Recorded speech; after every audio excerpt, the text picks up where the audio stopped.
Good morning, everybody. So we'll start, Good morning to you. if I can get this going, we'll start with the prayer. We'll say this together, and then since there's no one in the room with me today, it would be good if there's someone who has a burning issue they would like to open with today. I also have a little video queued up on the YouTube that can be a discussion element for us as well. But let's start off with this prayer to the Most Holy Trinity. Then I'm going to put everybody on mute, but please unmute yourself to be part of the conversation. So let's say this prayer together. Glory be to the Father, who by his almighty power and love, created me in his image and likeness. Glory be Glory to be to the Son and his incarnation Incarnation became came and so that I could become God. God. glory Glory Be be to to the the Holy Spirit, who divinizes in the Son, and makes me a partaker By of nature. my nature. Glory Glory be be to the holy and undivided Trinity, now and forever. forever. Amen. Amen. Okay, so let me mute everyone here just for a second, and then that'll keep the background noise to a minimum. And now we can look for a topic if anyone has one, or a question that we'd like to start with. Yeah, I want to give a little room here in case there is someone. I've got a few things kind of running around in my mind and heart these days that I can always start with if there's no one who has a burning issue.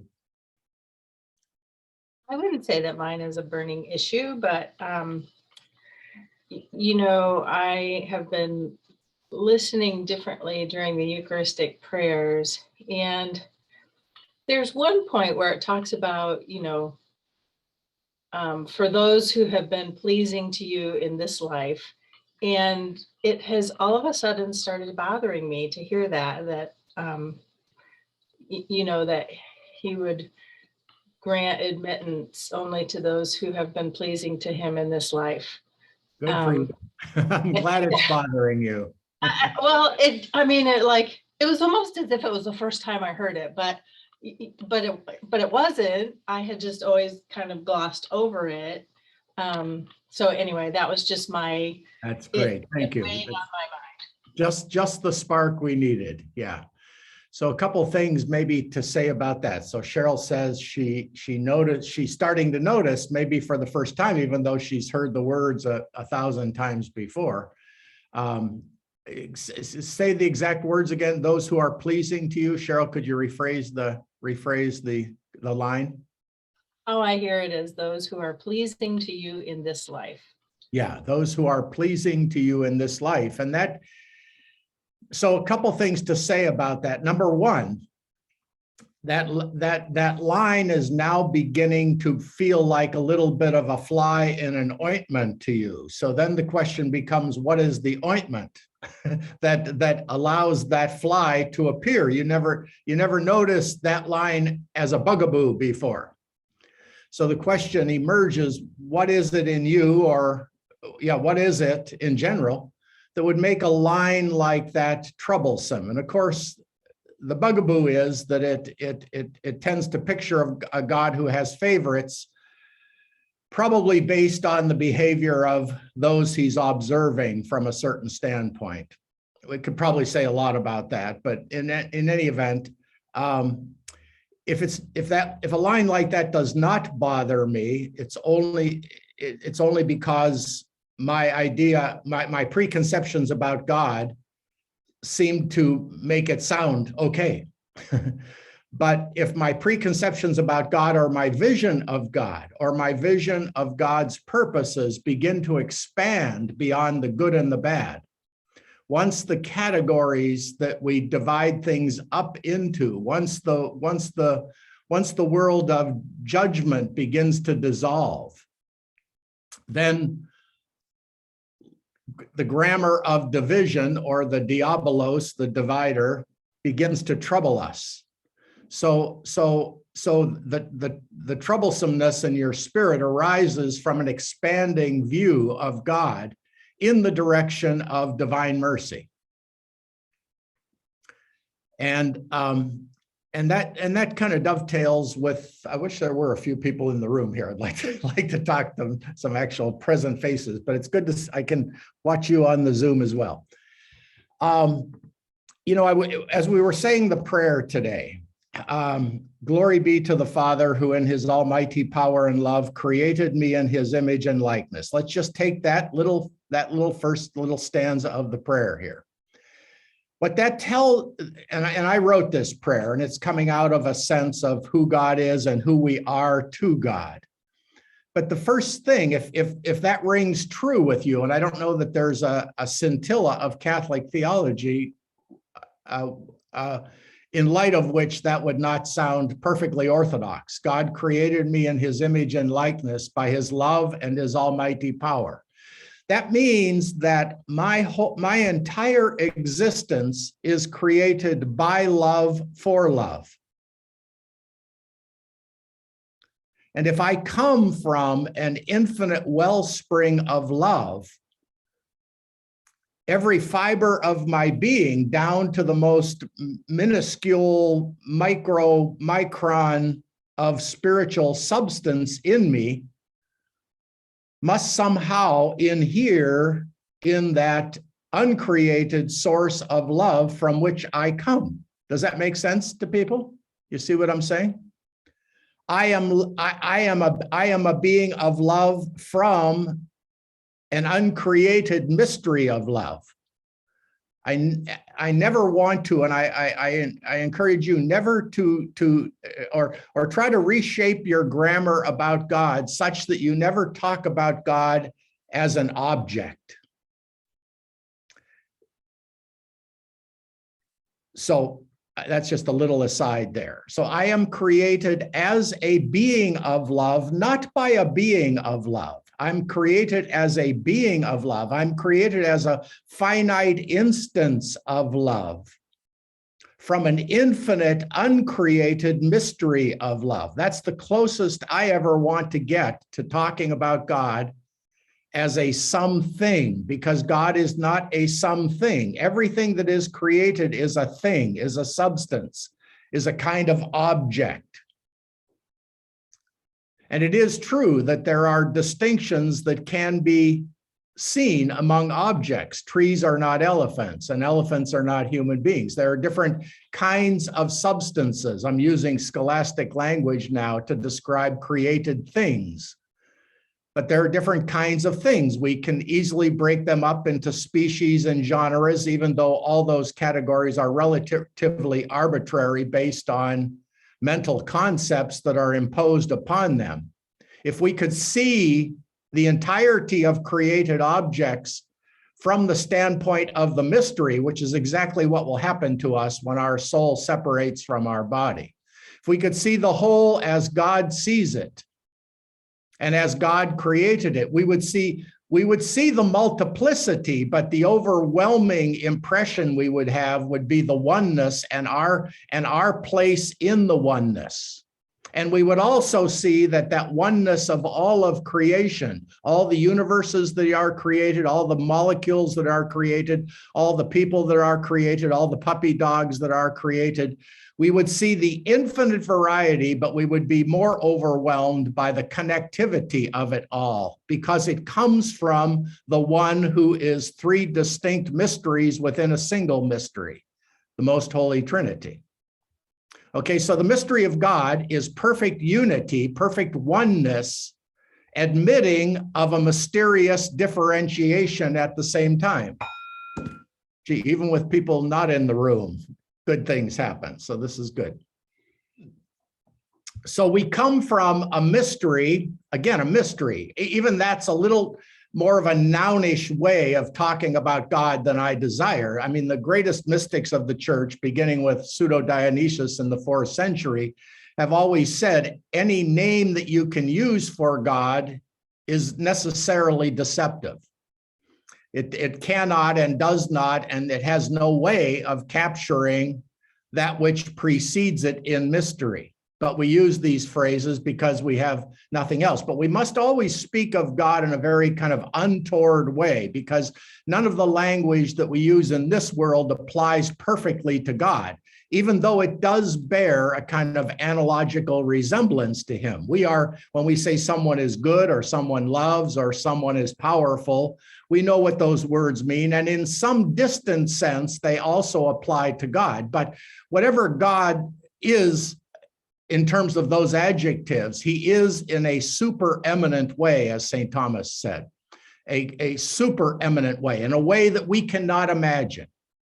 Okay, so what we experience as oneness in creation, God experiences in a way that goes beyond any human being's ability to describe it or even to comprehend it in this world. Eye has not seen, ear has not heard what God has prepared for those who love him. Cheryl, I don't want to get away from your question, because what I want to ultimately say is this, Cheryl.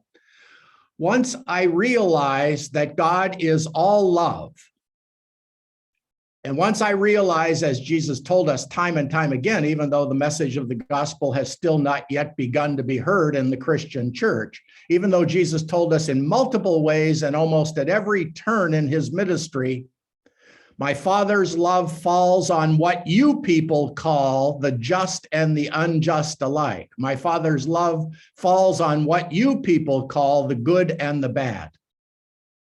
So it's the world here that is in the possession of the divider, the diabolos, the deceiver, the evil one.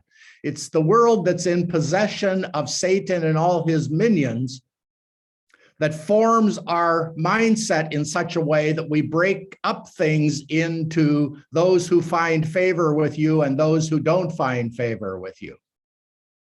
Once, however, our vision of God expands to a Trinitarian perfect unity in difference and difference in unity, and we begin to apprehend that the universe is created in the same image and likeness of God, infinite variety and multiplicity that cannot be reduced each to the other, and yet interconnected in such a oneness that the feeling of connectedness makes the diversity non-threatening and non-agonistical and non-antagonistic and non-divisive.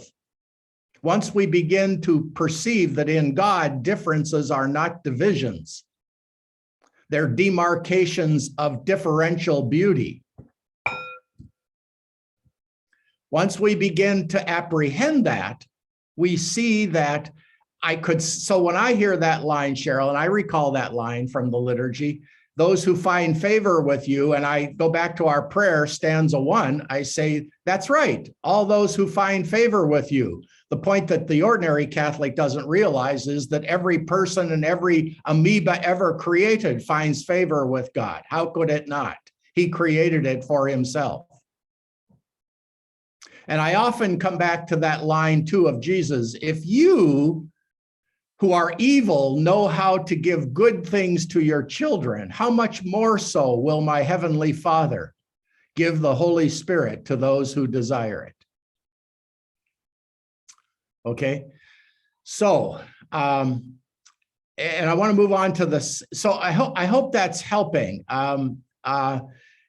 Somebody was asking me, well, Bill Cenac, who comes to the Wednesday gatherings here, the deacon who his whole life has been troubled by the atonement theory and God executing bloodletting on his son in order to reconcile the world to himself, that macabre, sadistic view of why Jesus came. He still struggles with certain words in the liturgy, like the so-called sacrifice of the Mass. And I understand that. I'm not going to do a whole gathering on that today, but all these words that from one perspective make sense in the perspective of divisive violence, words like sacrifice as bloodletting and atonement as reconciliation at the cost of somebody's blood, basically vengeance. The framework of violence makes those words sound right. But if I change the framework, I can keep the same words and look at them in an entirely different light. The sacrifice of Christ was indeed a sacrifice. He knew that he was coming from a world of non-divisiveness into a world of divisiveness. And he knew that the divider would divide him up literally on the cross into different pieces. And he knew that that all of humanity would also annihilate him when he came in here, because his message of a God who is all light, in whom there is no darkness, could not find a place in the human heart, because the human heart had been so corrupted by the deceiver who convinces everybody that there are good guys and bad guys. Jesus came into the world pretty much associated with what the world calls the bad guys and the religion called the bad guys, and therefore got victimized himself as one of the bad guys, and he allowed himself to be sacrificed by the bad guys on behalf of the bad guys, so that the guys who thought they were the good guys could see themselves as the bad guys, like the soldier at the cross who said he truly was the Son of God. So Jesus came to undo the previous notion of sacrifice and redefine sacrifice as offering of yourself for the sake of the other who does not yet know that they are a beloved child of God. So I'm willing to lay down my life for the other that they may awaken to the infinite love of God. And that truly is a sacrifice, but it's a sacrifice in a much different understanding than we might have if that concept of God is not in our heart. So our concept of God determines how we read the Gospels. Our concept of God determines how we hear the Mass. Our concept of God determines how we live our life. And if we have any fear of God in us, if we doubt the generosity of God in the least, we will go down a path in our life that is basically ending up in a life of wasted time. We'll be worried about things that actually have no bearing at all in the real world, which is the world of God. We do not exactly live in the real world. Our life is real, but the goodness of God and the oneness of God and the beauty of God,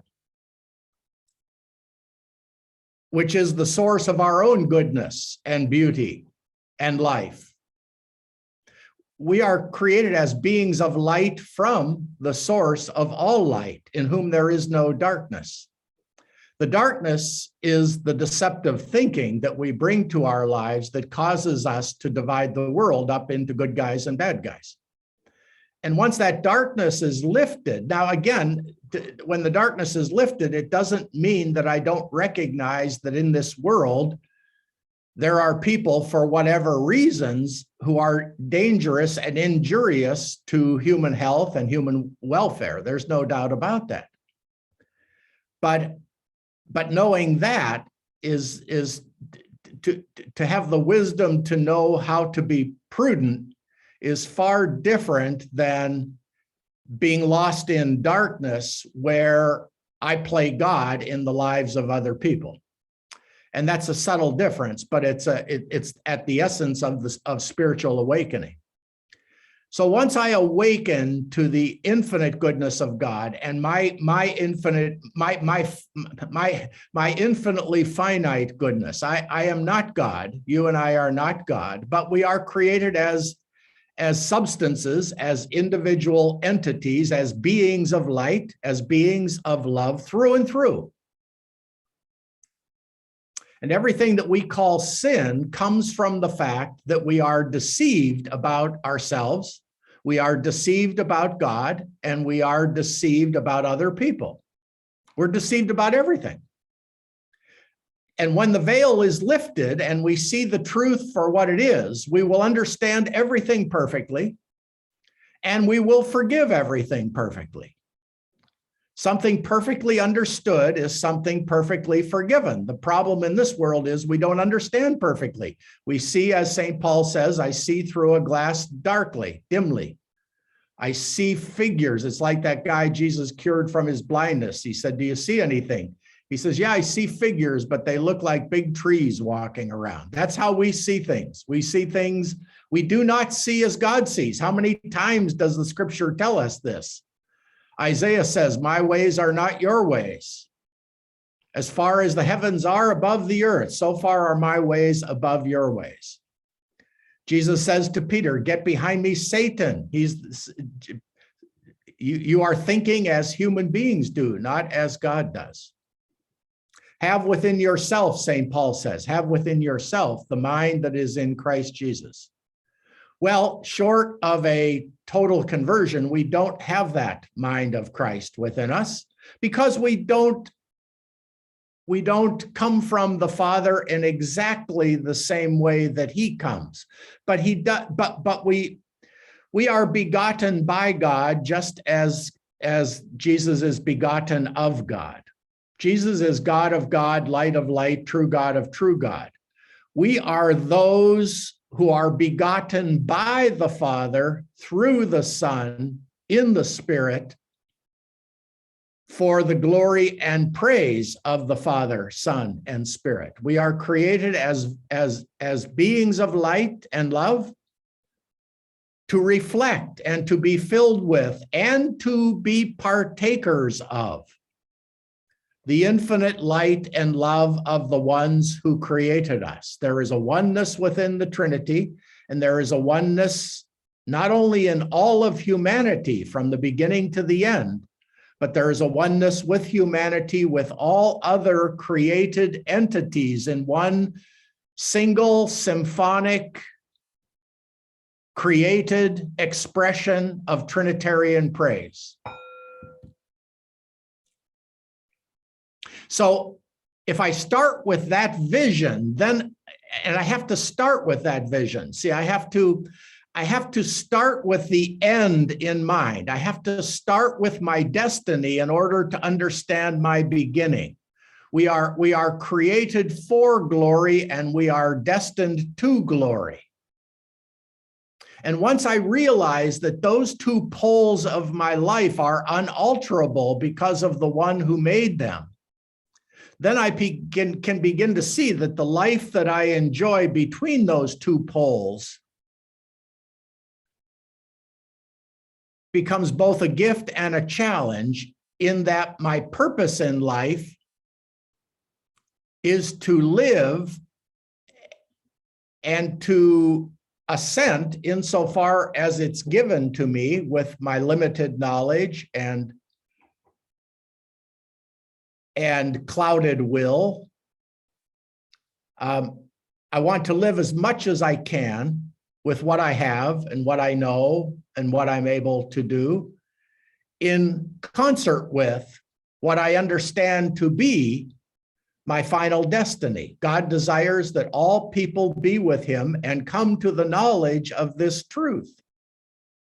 See, our concept of salvation has been so corrupted by this juridical model of paying the debt that we're not able to see that salvation means union with God in perfect bliss.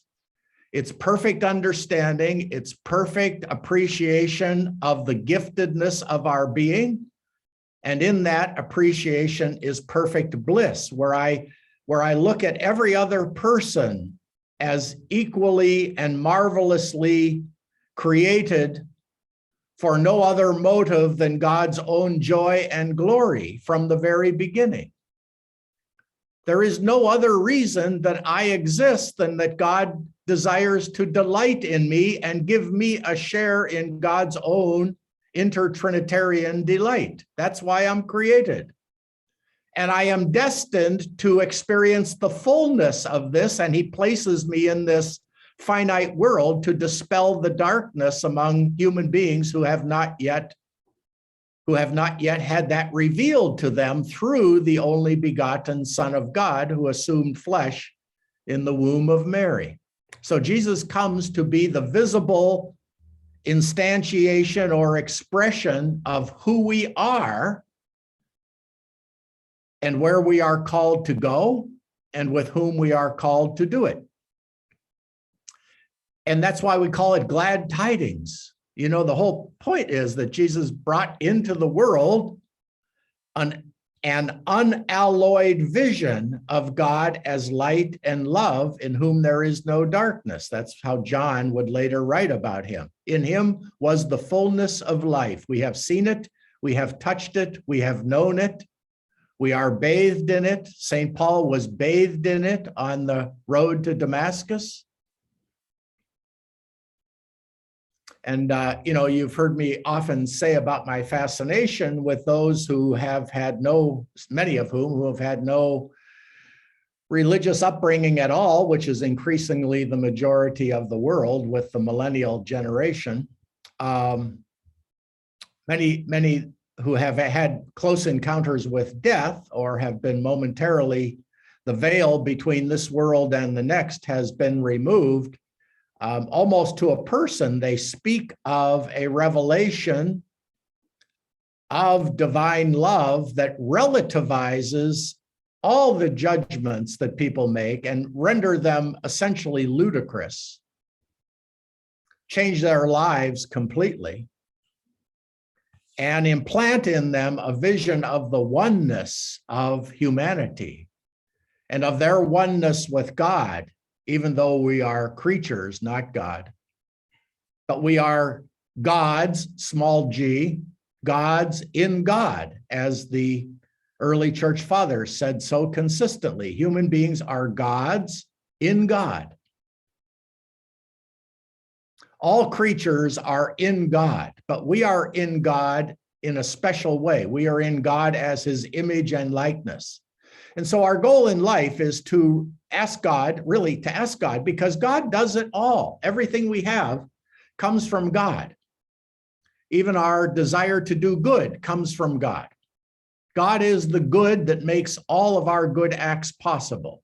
God is the good and the beauty and the truth that draws us out of our deceptions, draws us out of our darkness, draws us out of our divisions, into the differentiated unity of beauty that God is.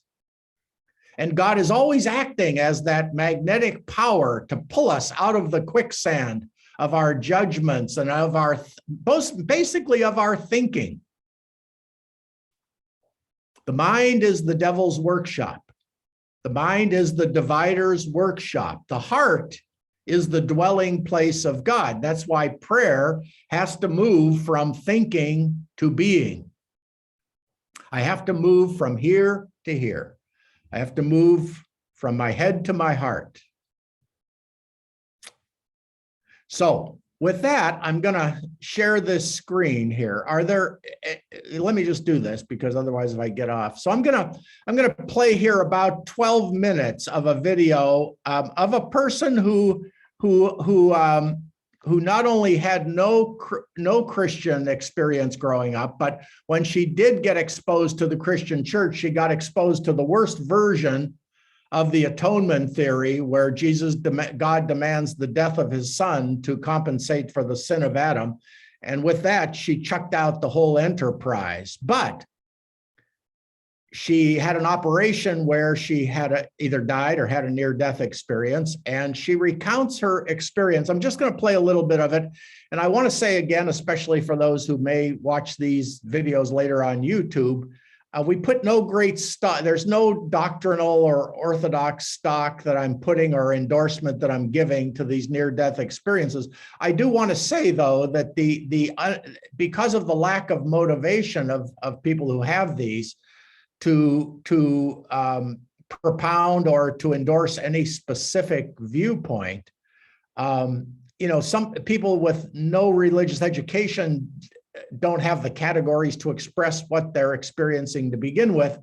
Far less do people who claim to have encountered the living God have words to express it, especially if they've had no previous theological training. So I ask you to take it for what it's worth, but I look at some of these ring so authentically true to me.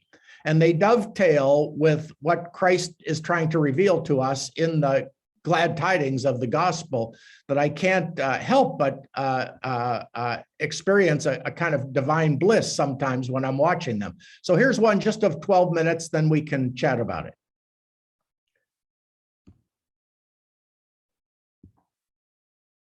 Today's guest is Anastasia Wesselink-Mollering. In 2019, Anastasia had a near-death experience where her soul connected to an indescribable bliss and an all-knowing oneness where she gained the understanding of who we really are and more. Anastasia, thank you so much for joining us and welcome. Thank you for having me. It's a pleasure. All right, well, the audience loves to hear about near-death experiences. So if you don't mind, can we start on the day yours happened? Yeah, absolutely. So it was December of 2019, and I went in for a rather invasive dental procedure. And so par for the course, I required some sedation. And as I was being sedated, I started to have this really unusual feeling. And to this day, I still have a hard time describing it. I find that through this entire experience, I'm still cultivating words and vocabulary to describe everything that I experienced during this time. But it was almost like I was breathing. And as I was breathing, I felt my body lift up and come back down with every breath. And there was this pressure that was starting to build up inside of me. And at the time, I thought, this doesn't feel right. But I had never gone under a procedure like this before. So I just thought, oh, it must be the medication, and dismissed it, didn't say anything. And all of a sudden I had the sense of like I popped, it feels like. I felt like everything shifted. And I had this moment of panic for just a second. And the next thing I know, I am looking down at my body and I'm up in the ceiling. And the very first thought I had is, what am I doing up here? And I'm looking down at myself and I'm looking at the scene and I went, oh my God, am I dead? And with that knowing, it's like I had this shift in awareness, because it felt like I could think, but it was a different type of thought. It was a different type of thought process. And as I had this awareness of the fact that I'm in the ceiling, at the same time, I realized, wait a minute, I said, I'm up here. I didn't say I'm down there. Like, why am I down there? I said, why am I up here? Meaning what I identified with was whatever this part of me was that was up in the ceiling. It wasn't the me that was down in a chair looking down in my physical body. And I had this epiphany. It was like a lock and a key. And I just went, wow, we aren't our bodies. And with that, I flipped upside down and I'm like inches away from the ceiling. And I recall to this day that I saw all the texture of the ceiling like it was under a microscope. It was so detailed, all the little dents and grooves of the ceiling texture, because it was so close to me. And then like a lens that closes over a camera, it kind of felt like, I like to say I blinked, although I didn't have, physical eyes, and I was gone. I left the room. And when I opened my eyes, or the lens was removed, it was this indescribable connection. It was this bliss, this oneness, this feeling of completion. But what's so interesting about it is that this feeling of completion is, I could only describe it because I can refer back to it now from the physical experience. While I was there, it was like there was nothing else but to be that way. There was nothing that was lacking. And so in this place, I call it the void, because there wasn't anything there. It was emptiness. And while that sounds like it could be kind of a bit intimidating or it could be scary, the feeling was anything but that. It was a feeling of comfort and serenity and peace, and unlike anything that you can experience in this physical body. And I like to think about it now as like this rich, buttery, comforting blanket.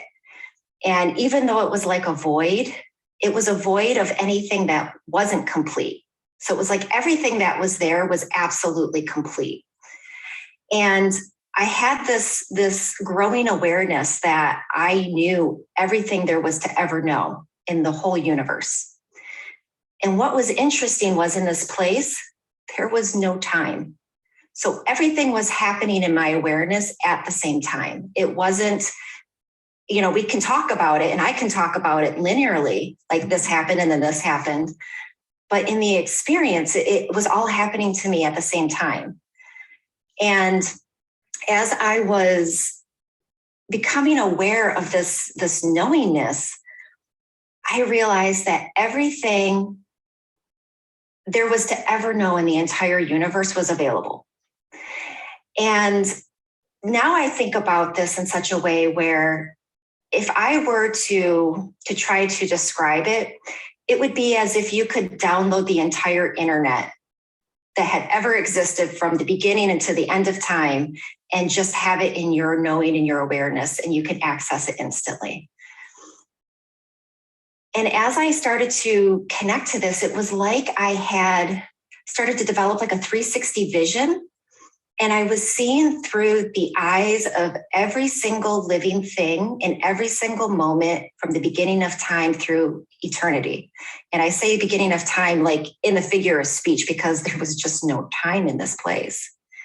And so I could see through every single point of time, every single experience, every single what I call a soul, because I don't have another word for it, but every single living entity. And it was a part of me, and I was a part of it. And so there's this oneness that is available or that I experienced that it's not like we get to experience here. We connect with friends and family and we feel like we have these really close relationships, and we might meet people that feel really, really familiar to us. And we get this sense of like, we've known them before because we almost feel like we're a part of them. That's like the light version of what this experience was, because it was as if there was no difference between me and you. There's no difference between me and my pets or the plants or the planets or the solar systems or the entire universe or all universes. And our understanding of what is beyond the physical compared to what I connected to is we haven't even scratched the surface. We just haven't even come close. And what I felt was in this all-knowingness was that there were no questions. As much as I felt like I was, trying to figure out and get answers to everything I had ever wondered in some way, shape, or form in the physical body, I couldn't ask a question. I could only be curious about something. And by being curious about it, I could shift my awareness to the experience or to the understanding that would give me the answer to that curiosity. Now, it's important to kind of like distinguish between what happens there and what happens here in the physical, because in the physical body, we have to process thought. So it takes time for us to learn something. It takes time for us to understand. But there, it was all knowing and it was instantaneous. There wasn't any thought process involved. There wasn't any weighing options. There wasn't reflecting on something based off of our own background or the possibilities of the future. It was just pure, simple knowing. And in this place, I understood in a way that I can't explain from a physical perspective, but at this knowing, this pure soul level, that there is no good or bad, that there is no right or wrong. And as I say, there are no lessons to learn, that everything that our soul or this other part of us is really aiming for is to experience. And particularly in the physical life, is to experience physical experiences through the physical body. Now, I can compare this physical life to that experience, but when I reflect on this, what I find very interesting is if I were to try to reflect on the physical experiences, so the pains, the trauma, even some of the memories, I would have a hard time explaining it in that place to somebody. Like if I were to sit down with another soul in the void and say, this is what my physical life that I just came from was like, it would be really very difficult from my experience to do that because it wasn't available. What was available, though, were all of the feelings, every feeling that I had ever had. And it felt like every feeling that everybody had ever had was what was experienced in the oneness.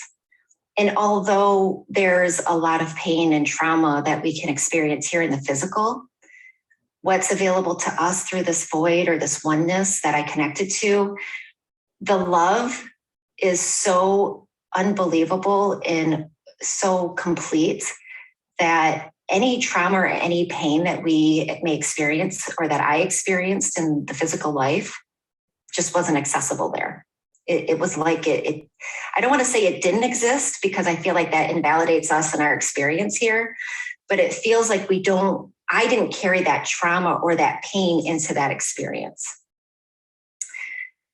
And as my awareness was growing, I felt like it was accelerating. And so as I became aware of one thing and understood it in my own consciousness or in my own soul, it lent me to be curious about more and more and more. And so it was like this rapid fire curiosity that just kept bringing more and more into my awareness.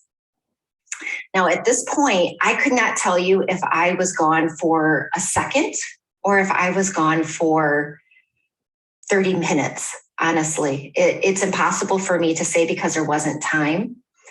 But in that place, it felt like infinity.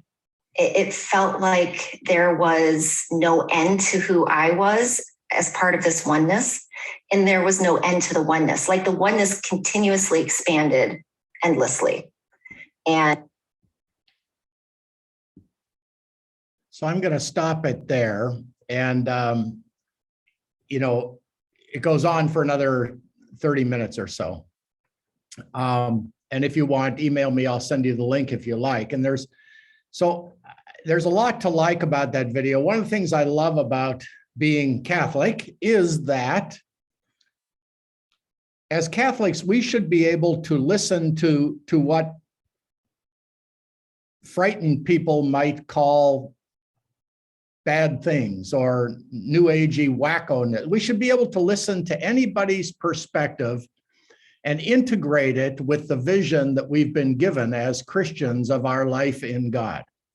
So, again, I guess I'm trying to justify my fascination and my appreciation of these near-death experiences because they are ancillary to the tenets of our faith. But for a truly Catholic mind, they can shed a little light on the mystery and they can affirm what we already know to be the case from an unexpected direction, which itself can be a gift of the Holy Spirit. So I don't want to spend much time on that, but I find that there's a lot to like. Number one, she strikes me as completely authentic. No axe to grind, no book to sell, no agenda to push. And secondly, there's a lot about what she said that I'd like to speak to a little bit, but let me pause here and just see if there's anything that popped up in any of you during that screen share that moved you or you would like me to integrate into what we're going to say in the final half hour here together.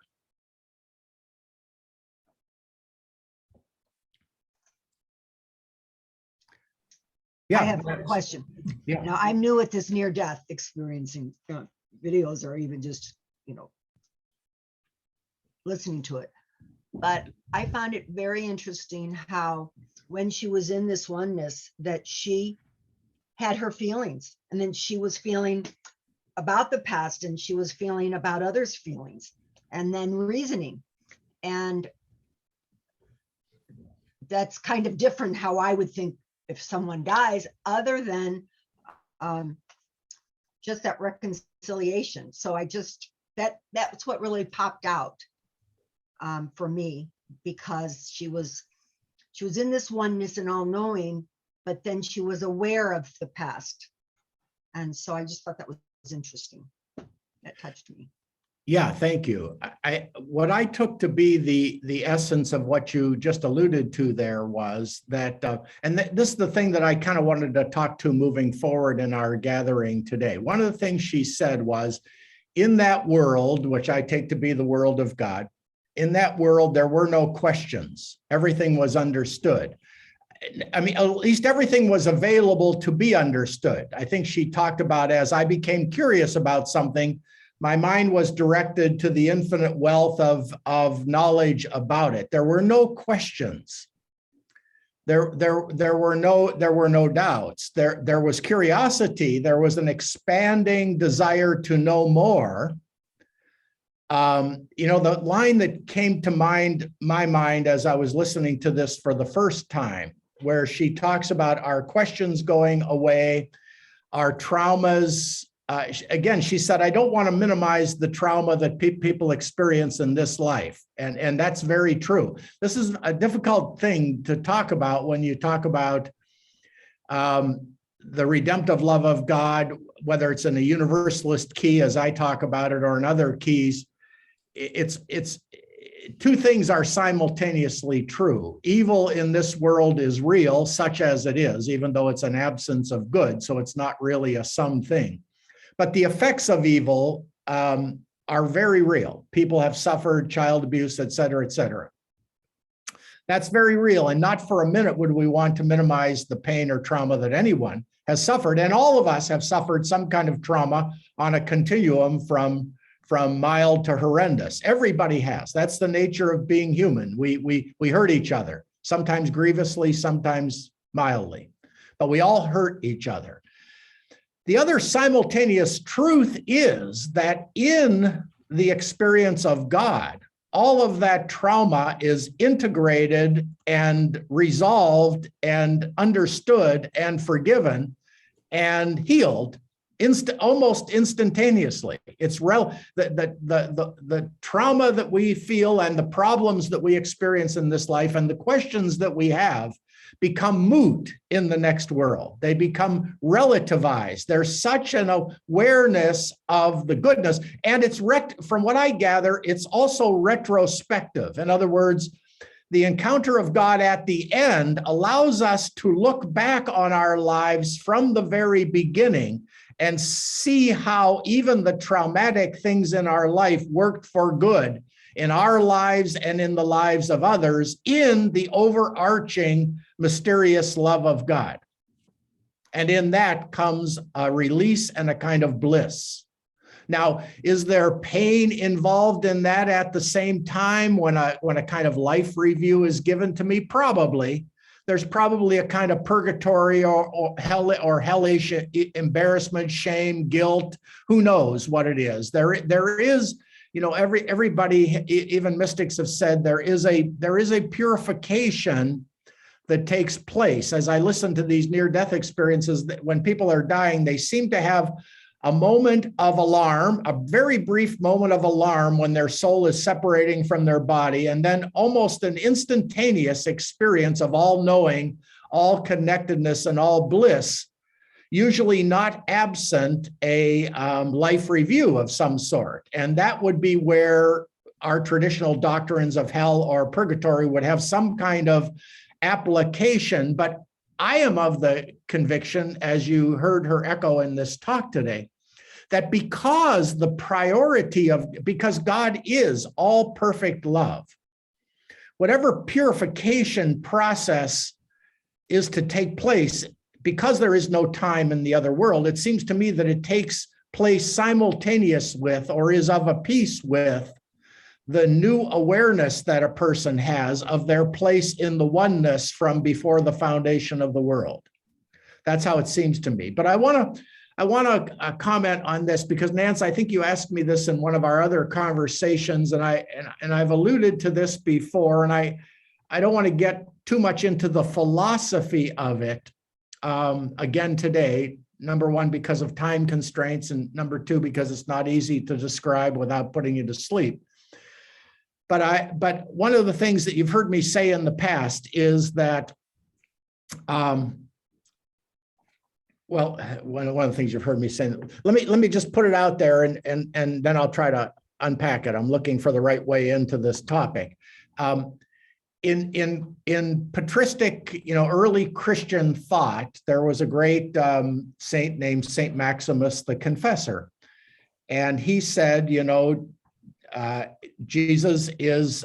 He was the one who said that the humanization of God in the incarnation is the divinization of humanity. In other words, there's a marriage between the divine and the human in the incarnation, and we are then assimilated in a more unified way than we were at our creation. We are assimilated in a more integral way, a more unified way, a more seamless way with the mystery of the Trinity, somehow through the incarnation, which itself pre-exists the conception of Jesus in the womb of Mary. Jesus was already known by God to be the God-man, even in the Trinity prior to his incarnation. So the incarnation, in a certain sense, has an eternal component to it. But let's put all that aside for the moment,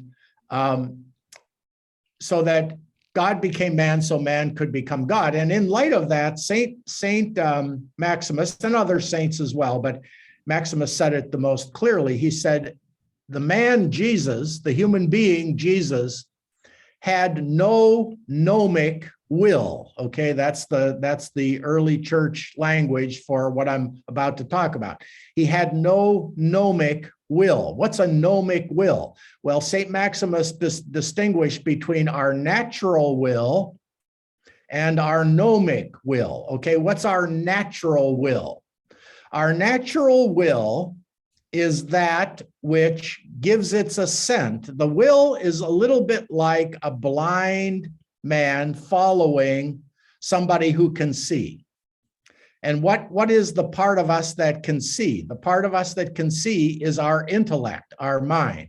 Our rational capacity has the ability to see things that are good, beautiful, and true. And the will then assents to what the intellect points out as good. The will kind of functions as our super glue that attaches itself to what the intellect tells it that is good. Okay, everybody got the overall scheme with that? You can kind of see where we're going. Okay, so the will is the power in us which attaches us to those objects that the intellect assesses as good for us. We are rational creatures drawn towards the good by our intellect, and the will is what gives us our love for them. We love what our intellect tells us is good. Okay, now that's a beautiful way of thinking about the human person. The problem is that our minds are deceived.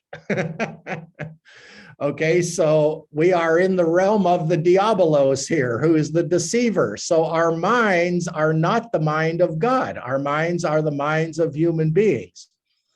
Okay, now Jesus had the mind of God. However, the wisdom of God filtered itself to the person of Jesus through his human mind.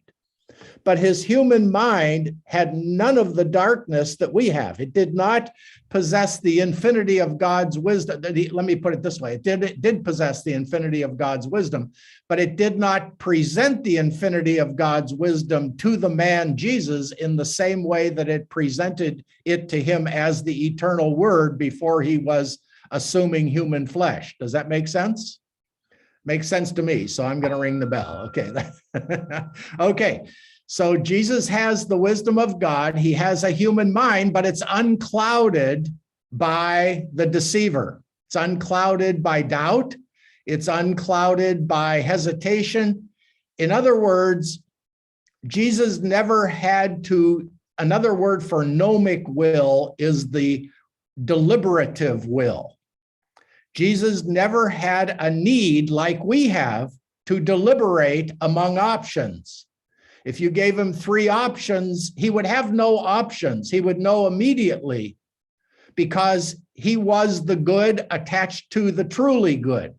So he would always make the right choice. He would always make the right decision. His intellect would always draw him to the right option. There were no options for Jesus, and therefore he was a perfectly free person. He was never troubled by questions, doubts, or insecurities.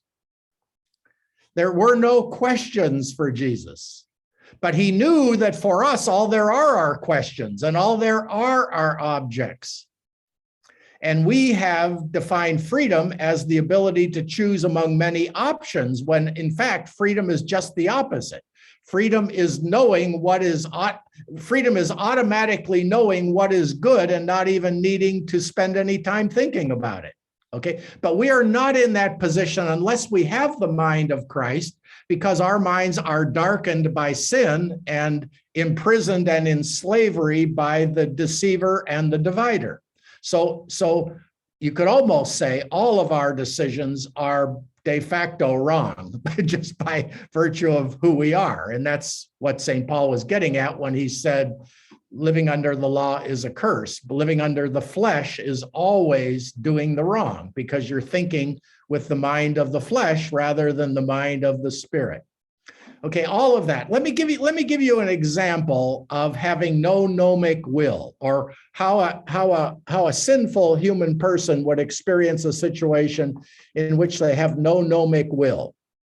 Okay, so I'm going to give you two scenarios here. Okay, the person with a gnomic will, who's in slavery and in sin and having troubles and beating their head against the wall, and then a person who's not. Both of these are not Jesus. So this is just two normal sinful people. The first one is, it's a hot summer day and I'm with Carol Unterreiner and we're watching her husband pedal back and forth at Creve Lake, and he's getting really, we flag him over and we're sitting at the picnic table and we say, isn't his name Mike? Carol, not if I'm getting it right. Yes. So we say, hey, Mike, come on over in here and have a drink. So Mike comes over, and there on the table, I've got Gatorade. I've got a number of Powerade kinds of drinks. I've got lemonade. I've got beer. I've got every kind of drink I want. And I say, Mike, take whatever you want. Well, Mike's going to look around for the thing, he's going to have some criteria in his head about what I need here. Maybe I need electrolytes and I'm going to pick Gatorade, or maybe I just want plain water. Maybe I want lemonade. Maybe a beer sounds good to me today. Even somebody like Mike, maybe he knows automatically, but he's probably going to take a little time deliberating. Or let's say we take Mike out to the restaurant later and say, Mike, what would you like for dinner? He's going to look down at the lobster and the steak and the fish and the chicken, and he's going to take some time deliberating. He's going to look among options, and he might even call the waiter over and have a couple of questions about the menu. You see what a deliberative will means, okay? And we're doing that all the time, every day, about every decision we make. Here's a second scenario. Mike wants to make a ride through the Mojave Desert because he wants to be a marathon biker. So he's going through Death Valley, and his tire brake punctures itself out. And I'm not using the best example here, but let's say he gets stranded in the desert, or any man gets stranded in the desert. And a shepherd comes up and he leads him over to, and there's a pool of water there and a loaf of bread. And he says, here, take whatever you want. The man doesn't go for the bread. He immediately goes for the water. He takes, there is absolutely no time to decide. He knows that the water is what satisfies his thirst. He goes to it automatically. There's no doubt. There's no question. There's no deliberation. There's just an immediate match of the good that satisfies the need of the man who's dying of thirst. When we see God, our attraction to God is take the man dying of thirst who sees the water. The way he goes to the water multiply that by an infinity, and that's the way that we go to God once the veil of all these earthly goods has been lifted. And in the satisfaction of our thirst for the good, when we have drunk deeply of God, we will look back on our life and look at the other ways in which we tried to satisfy that thirst on earthly promises of satisfaction. And it probably will be a kind of purgatorial punishment for us in a way. At the same time, now that we have found our heart's desire, it won't matter all that much, even though in this world, it matters completely because this is the only world we know. So what is Christianity? Christianity is trying to live in the other world as much as possible through our faith and through the witnesses of people who say they've seen something of that other world. Okay, now forget the near-death experiences here for a minute. What I want to say, and what I'll say again this Easter every time, is whether it's a near-death experience or the resurrection itself, the resurrection and near-death experiences are two sides of the same coin. What has happened, and I'm going to push this back a little further before we finish here this morning, what's happening both in a near-death experience and in the resurrection is that the veil of deception that keeps us from perceiving our oneness with God in this world as well as in the next, that veil of darkness and deception is momentarily lifted. And we are exposed to that for which we are destined. Christianity began because not that the apostles had a near-death experience, though that's what St. Paul had. St. Paul had a near-death experience where he was blinded by the light, went blind for 3 days, probably didn't even know how long he was out for, and came alive with an experience of another world that it took him 14 years to find the right language to describe and to relate to the historical Jesus. Because, and here's where I'm pushing the insight back a little bit. The near-death experience is the experience of someone in this world who is taken to the other world, then brought back to this world, okay? The resurrection was a man in this world, Jesus, who went to the other world and then came back to this world momentarily to show himself to his apostles as he was in the beginning, as he is now, and as he ever will be. And in light of that experience, they could not share it. Even though some of these near-death experience people wait years before they share it because they think people think they're crazy. And that's exactly what they thought about the early apostles. They thought they were crazy. They basically were telling the world, we have seen something that you cannot see, but it's more real than that which you do see. See, that's what's been lost in contemporary Christianity. That's why I like these near-death. If you want to know what the early Christians looked like and sounded like, watch near-death experiences. These people have found a new lease on life. Their life has changed completely because of what they have seen. Christianity is the witness to an encounter of a third kind. Remember that movie, Encounters of the Third Kind? And that's where the fascination with UFOs comes as well. And I can guarantee you there'll never be a UFO video on this gathering.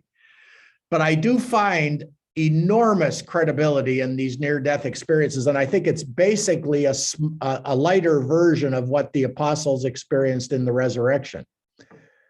The veil was lifted. And what I want to say is that for those who have eyes to see, the man with no gnomic will, Jesus of Nazareth, he is the incarnation of the lifted veil.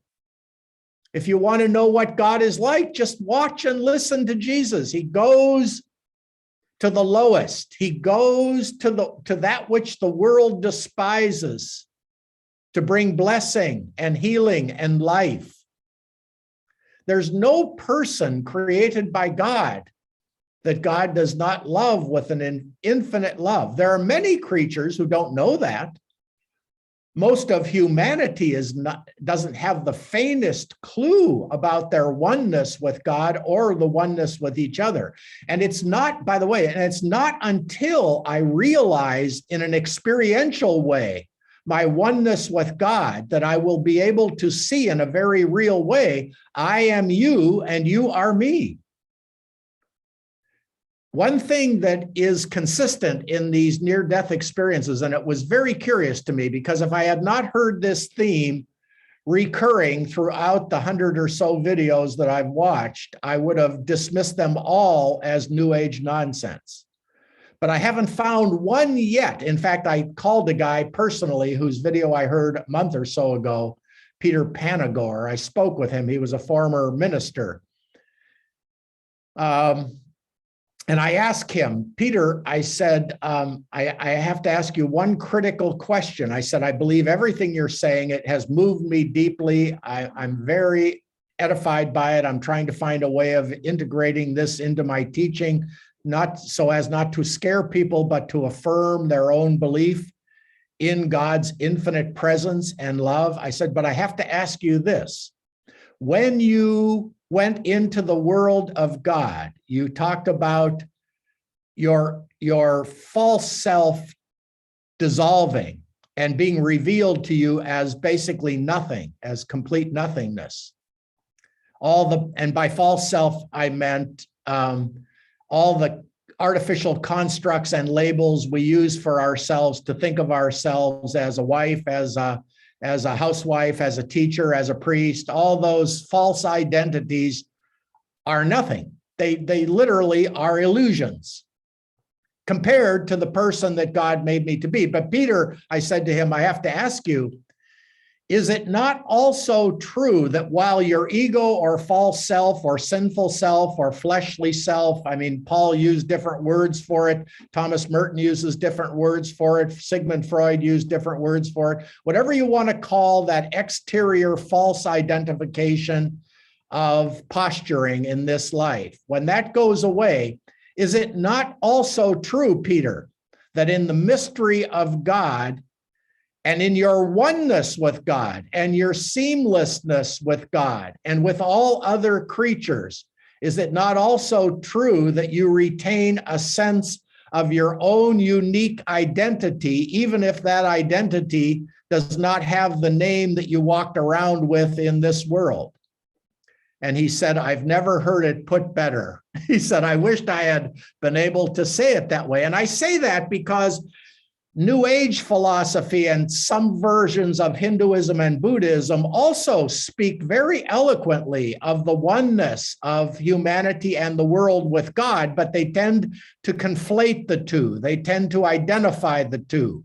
They often talk about the human being as a drop of water that when it dies and leaves off the body, it dissolves back into the great ocean of God. And that's not what we believe as Christians. We do not believe that. We believe that every unique person, even every unique flower and blade of grass, retains its unique, distinct identity as known by God in God for all eternity. So never let anybody talk you out of your uniqueness. The challenge is that our lives are hidden with Christ in God. And if you read the book of Revelations, chapter 2, verse 17, you will see there that when I encounter God, he shows me a little white stone. And of course, this is all metaphorical for the kind of revelations that Paul received on Damascus. Remember, he got a new name from Saul to Paul. All those people who saw God face to face got new names in the scriptures. Abram became Abraham. Saul became Saul. There were a couple others too, I think. And you too, and me too. God will reveal to us our true name written on the other side of a white stone, according to Revelation. But that's metaphorical for the encounter with God. You are suddenly known as you are. We know as we are known. We know ourselves as God knows us. And it's completely different from the way we thought we were in this world. There's where purgatory and hell come in, that we feel a momentary collision between the life that we pretended to construct ourselves in this world. And I suppose there would be a sense there of wasted time and guilty conscience for why did, it would be the feeling of why didn't I know that when I was alive? But now you do because of the Wednesday gathering. So now you have no excuse. And if you don't get it right, no, that's not true. No, the point of knowing sooner rather than earlier is so that we can spare ourselves and others a lot of suffering from living from a mysterious identity in God than living this false identity of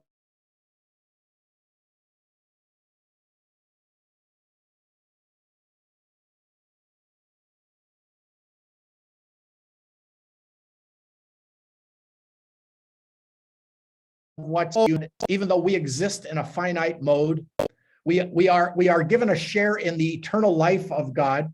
We are given a share in the eternal love of God and the eternal light of God. We are beings of light from light, destined for light. And in that light, we will know all things, and we will know as we are known. There'll be no more questions. There'll be no more deliberation. There will be infinite satisfaction. There will be expanding satisfaction. There will be evolving satisfaction. I always think of it as eternity as a kaleidoscope of beauty and bliss, where every time you turn the tube, you see, as it says in the song Amazing Grace, when we've been there 10,000 years, it'll be as if we've just begun. One moment will be greater than the other. It will be the opposite of being bored. So there you have it. I think I've almost talked myself out today, but I could go on with this forever. It has become so real to me. It has become so real to me. Let me say this as well. The way into this life now is through contemplative prayer. You must absolutely move from your mind to your heart. Okay, and I don't know. There are methods out there. They all come back to the early church's form of prayer. I mean, all prayers are good. God will use whatever mindset, whatever level, even if the veil of darkness is, like Jesus talks about the bushel basket over the light. Most people live with a bushel basket over their intellects, over their will. They are slaves to sin. Even in that situation, God finds a way of getting into them. Nobody can be alive without desiring the good. Even if I try to kill myself, people kill themselves because they want to end the pain, and they see ending the pain as a desirable good. Their intellect tells them, their darkened intellect tells them, it would be a good thing if you got rid of yourself. And before you know it, the will has said, you're right, let's do it. And it's a sad thing. But even that, you see, the person that God created us to be can be covered up with a bushel basket, but it can never be annihilated. It can never be destroyed. You can't, just as you can't destroy matter, it only converts to energy. You can't destroy the human person.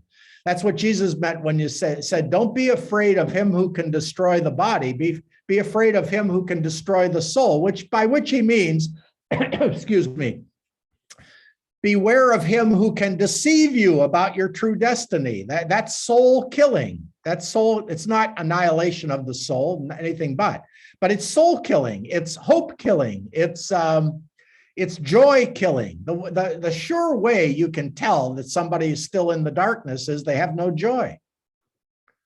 They have no joy. Their intellect is telling them something and their will is saying yes to it, but it's not something that is ultimately good. Otherwise, they would be feeling joy.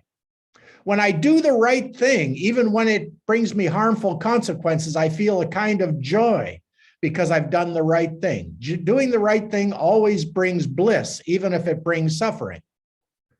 Needless suffering always comes from making ill-advised, deliberative choices based on insufficient information and then loving them as if life depends on it. And that's the life of most people, and that's why the world's in the state that it is. But we are meant to live in the light of the resurrection, which is the revelation in this world of what God's world looks like for those who have the eyes to see it and the ears to hear it and the hearts and the willingness to do it. Okay, so for contemplative prayer, you sit in a room quietly for 20 to 30 minutes every morning, every afternoon, right before supper, just right before, ideally just before breakfast. You sit in a chair. Now your head will be like a tree of screaming monkeys, and you just let them chirp and chirp. That's okay. The two people you want to go on YouTube, if you want to learn how to pray properly, listen to the audio recordings of John Main, M-A-I-N. He died before they had YouTube videos, but there are 10 or so of his recordings on YouTube. You can also listen to his successor in the Christian meditation movement, Father Lawrence Freeman. Father Lawrence Freeman, he's got many videos on contemplative prayer. Or you can listen to Father Thomas Keating, the Trappist monk who spoke and dedicated his whole life. He learned this from John Main. So Thomas Keating is a disciple of John Main's, and they both promote what they call, John Main calls it meditation. Thomas Keating calls it centering prayer. I call it contemplative prayer. It all goes back to the early church and to the 14th century with the Cloud of the Unknowing. If you've never read that book, read The Cloud of the Unknowing, The Cloud of Unknowing, and what it means basically is just as the cloud came down on the mountain with Moses and he went in there and saw God face to face, a cloud must come down on your intellect and block it out completely, quiet the mind so that the heart can hear the word of God. And the author of The Cloud, as well as the early church fathers, in particular St. John Cassian in his conferences, says that the best way to move from the head to the heart into the cloud of unknowing, since God is only known by unknowing, the way to do that is to sit quietly and repeat a single word: God, Jesus, love, presence, some word, some sacred word that means a lot to you. Now, John Main recommends the word Maranatha for a couple of reasons. Number one, it's the last word in the Bible. And secondly, because it's Aramaic, so it does not conjure up a lot of ideas in your head. The whole point about contemplative prayer is to stop thinking and start feeling or hearing the heartbeat of God within your heart. Okay, but even that conjures up ideas. So it takes a long time to come down into the heart with a single focus, what Thomas Merton called the virginal point within. That point within the deepest center of our being, which is the phrase of John of the Cross. The deepest center of our being is where God and we are one in mystery. The mystery of who we are and the mystery of who God is are together, while distinct, within the virginal point within our own being, which is simultaneously within the heart of God. And it's both within and outside your body. And if you want to know where it's located theoretically about 2 centimeters below your navel. So if you focus your attention on a place 2 centimeters below your navel, try to feel that space there and realize that that very virginal space within the center of your being, the Trinity dwells and you dwell with the Trinity, and say your sacred word focusing on that place, and set your timer for 20 minutes and do it repeatedly over a period of time. You will find a door that opens there into this kingdom of light, which is God and which is you. But you can only know that by doing it. So I'm just sharing with you, that's the portal.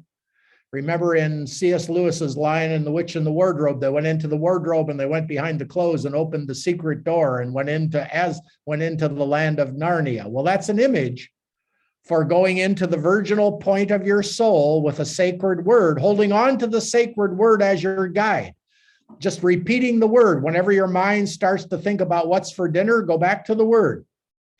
Go back to it a million times. One lady said to Thomas Keating, she said, I had to come back to the sacred word about 1,000 times during my 20 minutes. And he says, that's great. He said, that was God calling you back to yourself. So the cloud of unknowing, and Thomas Keating talked about turning towards God with a naked intention. In other words, as I'm sitting there in my chair, I think of myself as turned towards God without thinking. I'm orienting myself towards I know not what. I'm orienting myself towards a mystery that my mind cannot comprehend, but my heart can encompass.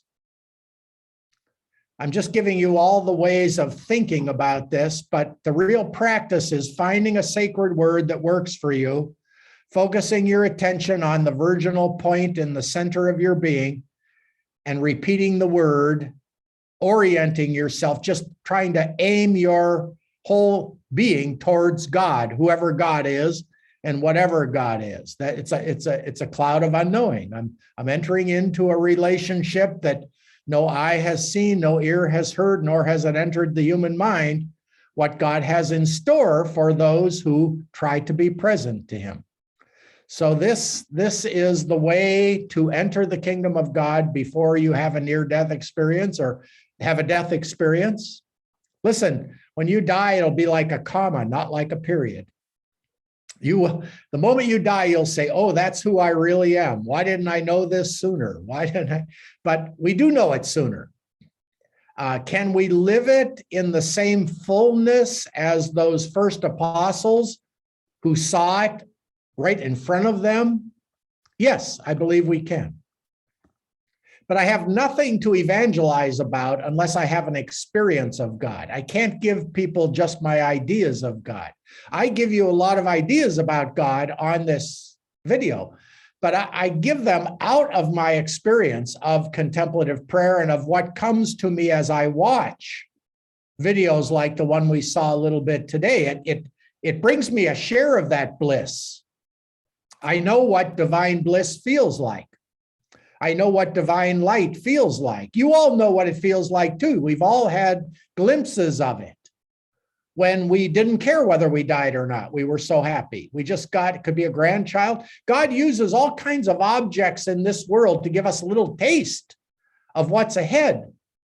But if we can find a way through contemplative prayer of entering into what's ahead now, then when we pick up that grandchild, they will see not just my grandmotherly love, but they will feel the infinite presence of the one that I've been able to make contact with through my contemplative faith.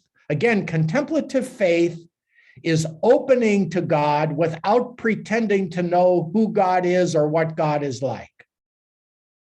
And in that space of humble surrender and letting go-ness, God makes himself known to you in ways that later have an effect in your life and in the lives of everyone else that you see and touch. So the practice of contemplative prayer is absolutely ingredient to being able to integrate in a heartfelt way and a transformative way everything we talk about on these Wednesday gatherings. I pray that you will do the best you can to take up that practice. My life is dedicated to encouraging and helping and maybe even sitting with people as they do it. I'm going to see my son, Ben, next week. And one of the things I'm going to suggest is, Ben, let's sit together, because he sits. Let's sit. And in that sitting, you feel the oneness. If you do contemplative prayer in a group, you feel the oneness of the people in the group. You feel the oneness of the communion of saints. You feel your oneness with the Trinity. And that oneness then begins to shine from your eyes, from your face, from your gestures. We have to be saturated in the oneness of God to be an instrument of his oneness in our marriage, in our families, in our parish, in our world. Everything begins with how intimate I am with the oneness of the three persons of the Trinity. So let's leave it there for the day. And I thank you and bless you for showing up on Zoom today. How many do we have? Okay, nobody in the room today, but it went okay. And I'll look forward now. Next week, I will be away. So we'll have only Zoom next week. But by February 11th or whatever it is, the snow will be gone here in St. Louis. So I hope some of you who can will come to the rectory and we'll move forward, God willing. But if I depart this life between now and then, know that I'm in a place of perfect bliss. So I talked to my son about that recently. I said, Ben, when I die, you should be the happiest guy on earth. He said, Dad, I'm already happy. I'm looking forward to it. Because he knows that it's true. And I know that it's true too. So let's finish with the glory be. Glory be to the Father and to the Son and to the Holy Spirit, as it was in the beginning, is now, and ever shall be, world without end. Amen. Thank you for joining me, you all.